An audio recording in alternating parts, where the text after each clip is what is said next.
Israel já decidiu quais alvos poderia atingir no Irã, como resposta ao enorme ataque com mísseis balísticos do Irã em 1º de outubro.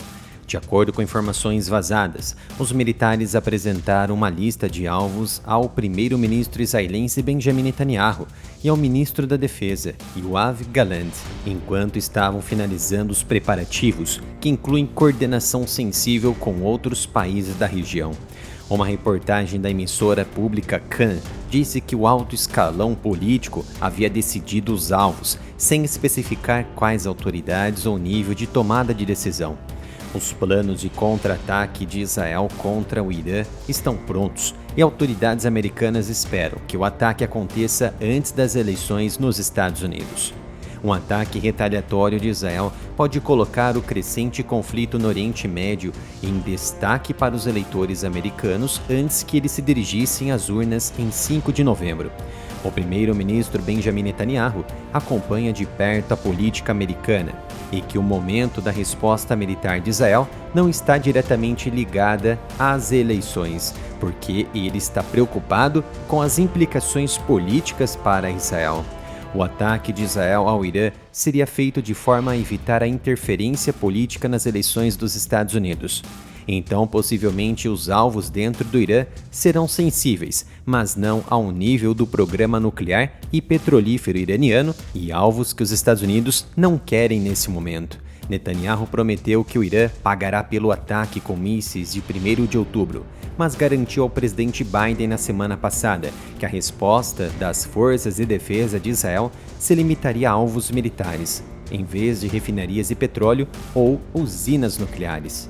O governo Biden-Harris declarou publicamente sua oposição a um ataque israelense às instalações petrolíferas e nucleares de Teherã, temendo que isso pudesse desencadear uma guerra total na região. De acordo com o gabinete de Netanyahu, ouvimos as opiniões dos Estados Unidos, mas tomaremos nossas decisões finais com base em nossos interesses nacionais. Feche aspas.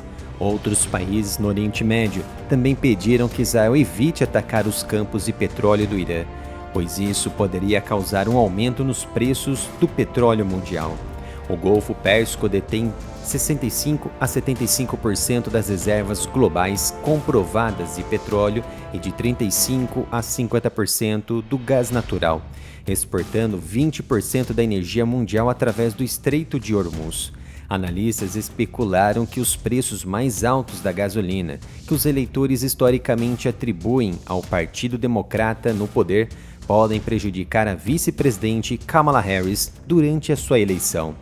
Israel luta contra os terroristas e agora ainda mais contra as narrativas das grandes nações, principalmente de dentro da ONU, que em parte é financiada pelos próprios países árabes que defendem e financiam os grupos terroristas e movimentos radicais. O secretário de Estado Antony Blinken e o secretário de Defesa Lloyd Austin escreveram uma carta nesta semana, alertando que os Estados Unidos podem suspender a ajuda militar a Israel se o país não conseguir facilitar mais ajuda humanitária ao enclave dizimado. A carta não foi assinada por Biden ou Harris, nenhum dos quais ameaçou publicamente interromper o fornecimento militar a Israel, apesar da crescente pressão democrata e de aliados como Itália e França, que surpreendentemente se voltaram totalmente contra o país atacado, Israel.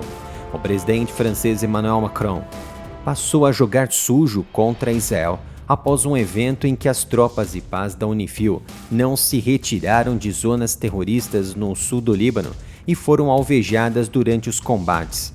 Macron disse que Israel não deve esquecer que seu país foi criado como resultado de uma resolução adotada pelas Nações Unidas.